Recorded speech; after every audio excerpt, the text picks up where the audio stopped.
Budget పెద్దగా సంభ్రమాశ్చర్యాలకు loan చేయకుండా ఉంది అంటే అది మంచి బడ్జెట్ కింద లెక్క. ఎందుకంటే గత కొద్ది సంవత్సరాల నుంచి బడ్జెట్ సరైన దారిలో నడుస్తోంది.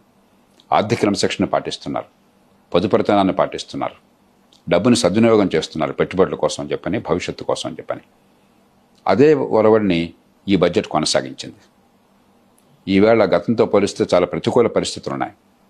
ఉదాహరణకి అమెరికా మన మీద టారిఫ్లు విధించడం కావచ్చు, ప్రపంచంలో వాణిజ్యం గందరగోళంలో చోటు చేసుకోవడం కావచ్చు, యుక్రెయిన్ లాంటి చోట్ల యుద్ధం వల్ల సప్లై చైన్స్ కొంతవరకు ఇబ్బంది కలగడం కావచ్చు, వివిధ కారణాల వల్ల ప్రపంచం అంతా కొంత ఆందోళనకు లోనవుతున్నది.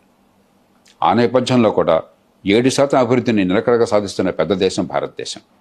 అట్లాగే ఆ నేపథ్యంలో కూడా ఆర్థిక క్రమశిక్షణని క్రమం తప్పకుండా పాటిస్తున్న దేశం భారతదేశం. 100 రూపాయల ఆదాయం ఉంటే 61 రూపాయలు అప్పు ఉండేది 5-6 ఏళ్ల క్రితం. ఇప్పుడు 55-56 రూపాయలకు వచ్చింది.